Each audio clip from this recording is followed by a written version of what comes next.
Hello বন্ধুরা, কেমন আছো সকলে? আশা করছি সকলেই খুব ভালো আছো। আর আমার আরও একটি নতুন ভিডিওতে তোমাদেরকে অনেক অনেক স্বাগত জানাই। তো আজকে দেখো, এখন কিন্তু সকাল নয়, আর আজকের ভিডিওটা আমি করছি সন্ধ্যাবেলায়। তো এটা হচ্ছে সন্ধ্যাবেলা, আর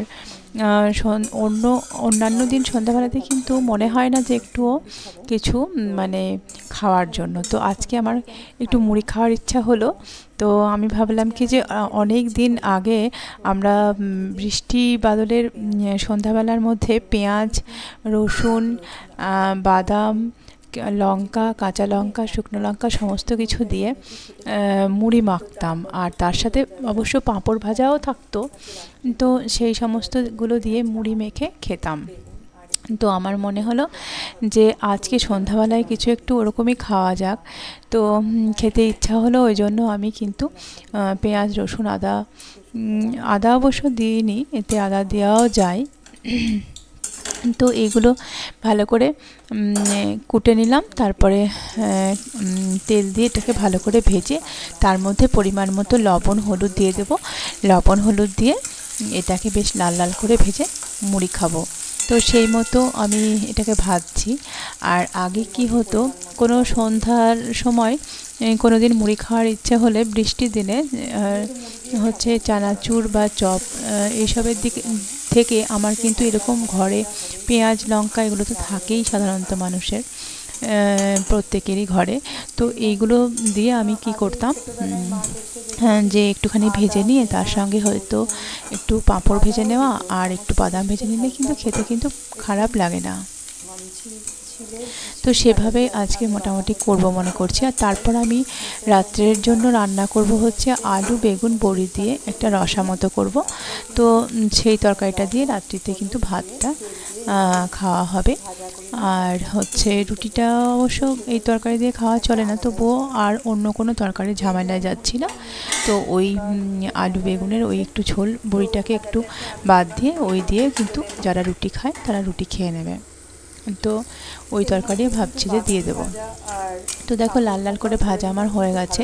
আর প্রত্যেকটা এরকম ভাজা খেতে মানে মুড়ি খাওয়ার সময় কিন্তু এই শুকনো লঙ্কা ভাজাটা না হলে আমার খুব একটা ভালো লাগে না। তো কাঁচা লঙ্কা যতই থাক, আলু সিদ্ধ মাখার সময় বলো, তারপরে মুড়ি খাওয়ার সময় বলো, এই শুকনো লঙ্কা ভাজাটা কিন্তু খুব ভালো লাগে।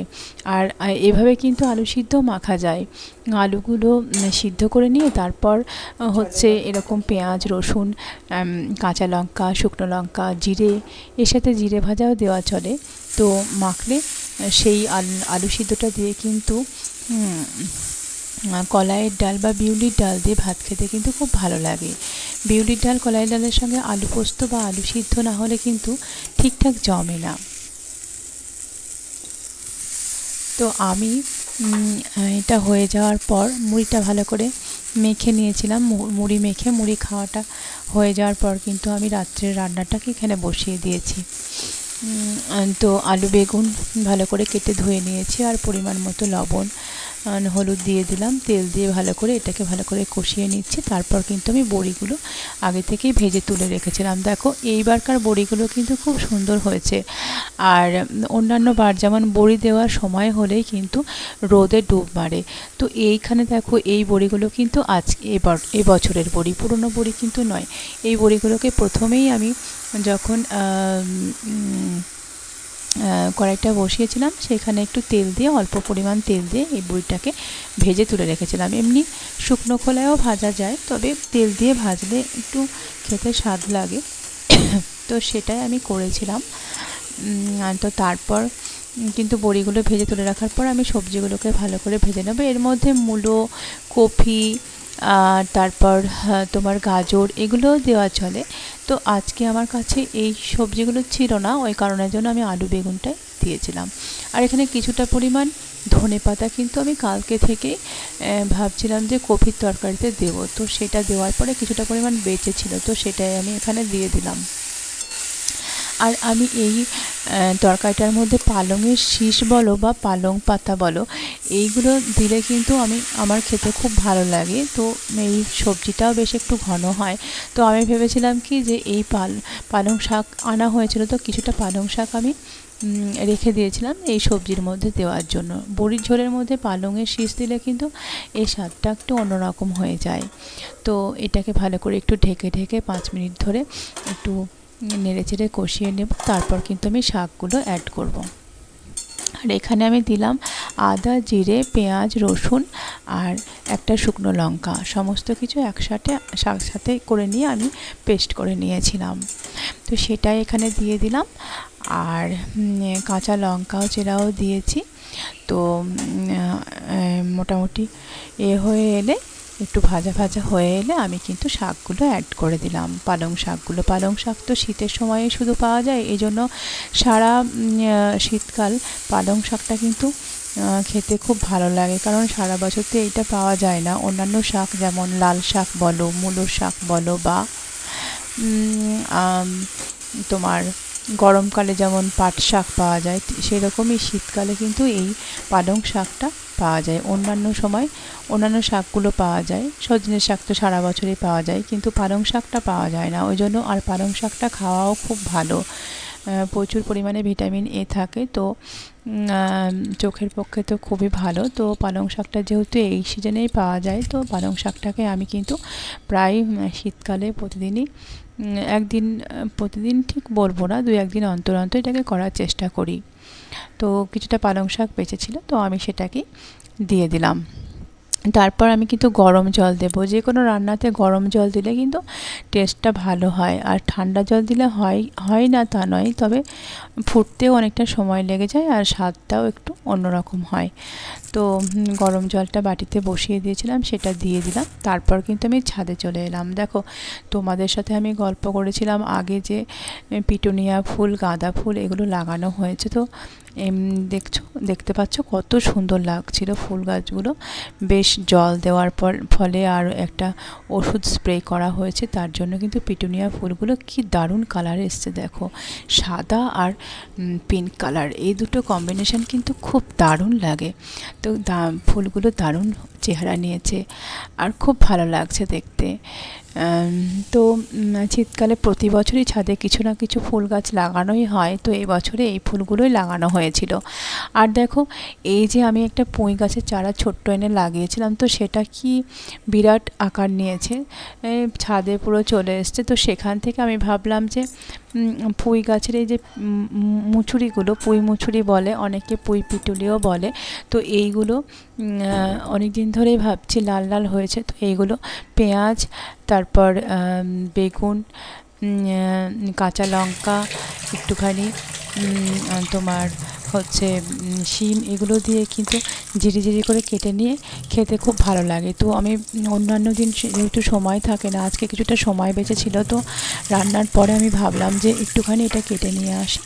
তারপর সেগুলোকে ঝিরি করে কেটে পেঁয়াজ দিয়ে, লঙ্কা দিয়ে, তেল দিয়ে ভালো করে ভাজবো। তাহলে গরম গরম কিন্তু এগুলো ভাতের সাথে কিন্তু খেতে খুব ভালো লাগে, আর এটা খাওয়াও খুব ভালো। অনেক রকমের মানে রোগ ব্যাধি এটাতে দূর হয়। তো কোষ্ঠকাঠিন্য থেকে আরম্ভ করে আরও অনেক কিছু। তো এটাকে বানানোর জন্য আমি কিন্তু এখন বেগুনটা আর আধখানা বেগুন আর পেঁয়াজটা কিন্তু কেটে নেব। আমি বেগুনটা আর একটুখানি আলুও দিয়েছিলাম। তো আলু কুচি, বেগুন কুচি, পেঁয়াজ কুচি করে নেওয়ার পর কিন্তু আমি কড়াইটা ধরিয়ে দিলাম তাড়াতাড়ি হওয়ার জন্য। আর মাকে বললাম কি যে এই পুঁই পিটুলিগুলো একটুখানি ঝিরি করে কেটে দিতে। সেই মতো মা বললো ঠিক আছে। মা পুঁই পিটুলিগুলো কেটে দিল, আর আমি এইগুলোকে ধুয়ে নেব এখন। আলুগুলো দেখো ঝিরি করে দিয়েছি তাড়াতাড়ি হওয়ার জন্য। আর এখানে কাঁচা পাকা লঙ্কা কিছুটা কুচি করে নিয়েছি। এর সাথে লঙ্কা না দিলে ভালো লাগবে না, একটু ঝাল হলে তবেই ভালো লাগবে। আর এই দেখো বেগুন, আলু এগুলো কিন্তু আমি সবগুলোকেই জলে দিয়ে দিই একসাথে জলে দিয়ে কিন্তু ভালো করে ধুয়ে নেব। বেগুনে খুব একটা নোংরা নেই, কিন্তু এই নতুন আলুগুলোতে এখন কিন্তু প্রচণ্ড নোংরা। এই যে নতুন আলুগুলো নিয়ে আসে আর এক গাদা করে কাদা লেগে থাকে, বালি আর কাদাতে কিচকিচ কিচকিচ করে পুরো মেঝেটা যেন ভরে যায়। তো সেই জন্য আলুগুলো যেহেতু খোসা ছাড়িয়ে তো ফেলেছি, কিন্তু তবুও আমার কেমন একটা কিচকিচি ভাব চলে আসে হাতের মধ্যে। তো আমি ভাবছি যে ভালো করে জল দিয়ে আলুগুলোকে কচলে আগে ধুয়ে নেব, তারপরে রান্না করব।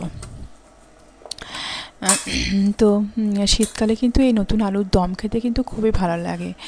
আর বড়ির ঝোলে দেওয়ার সময় বেশ মোটা মোটা সাইজের আলু কেটে নিয়ে তারপর কিন্তু আলু বেগুন দিয়ে বড়ির ঝোলটা ভালো লাগে।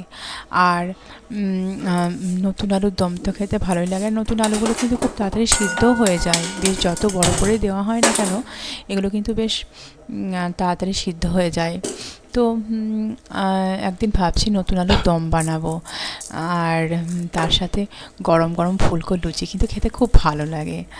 আর তার সাথে যদি কালো মিষ্টি হয় তাহলে তো আর কথাই নেই। আর হচ্ছে চলো দেখো, এখন আমি কিন্তু তেল দিয়ে দিলাম এগুলো ভাজার জন্য, আর কিছুটা পাঁচ ফোড়ন দিয়ে দিলাম, একটু জিরে ফোড়ন দিয়ে দিলাম, আর তারপর আমি কুচি করে রাখা পেঁয়াজগুলো এখানে অ্যাড করে দিচ্ছি।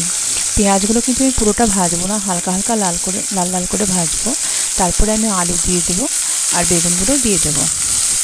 তো বেগুন আর আলুগুলো এই সাইজ করে নিয়েছি যাতে এক সময়ের মধ্যে এগুলোকে সিদ্ধও হয়ে যায়। তো এগুলো হালকা হালকা ভাজা হয়ে এলে আমি কিন্তু দিয়ে দেবো ওই পুঁই গাছের ওই বীজগুলো, মানে পিটুলি না পুঁই মুচুরি বলে অনেকে, এইটাই দিয়ে দেবো। তো কিছুক্ষণ ঢেকে রাখার পর আমি এবার পুঁই মুচুরিগুলো কেটে নিয়েছি, ধুয়ে নিয়েছি, দিয়ে করে এবার আমি এগুলোকে দিয়ে দেবো। তারপর পরিমাণ মতো লবণ, হলুদ, একটুখানি মিষ্টিও দিতে হবে। এগুলো দিয়ে নাড়াচাড়া করে ভালো করে ভেজে নেব। আর গরম গরম ভাতের সঙ্গে এটাকে পরিবেশন করতে হবে গরম গরম, তাহলেই কিন্তু খেতে খুবই ভালো লাগে। আর এইগুলো কিন্তু এই পুঁই মুসুরিগুলো কিন্তু লম্বা লম্বা করে কেটে তার সঙ্গে বেগুন, শিম, মূলো সমস্ত কিছু দিয়ে একটুখানি পোস্ত আর একটুখানি সর্ষে বেটে দিয়ে কিন্তু চচ্চড়ি খেতেও ভালো লাগে। তো আজকে তো আর সেটা করা হচ্ছে না, অন্য আর একদিন ওইটাকে বানাবো। আলু, বেগুন, শিম, মূলো সমস্ত কিছু লম্বা লম্বা করে কেটে এই পুঁয়ের ডাঁটাগুলোকে কেটে লম্বা লম্বা করে চচ্চড়ি খেতে কিন্তু খারাপ লাগে না। তো চলো, পরিমাণ মতো মিষ্টিও এখানে দিয়ে দিলাম। তারপর আমি এটাকে ভালো করে ভাজা ভাজা করে নেব, আর মাঝে মাঝে ঢেকে দেবো, তাহলে সিদ্ধ হয়ে যাবে।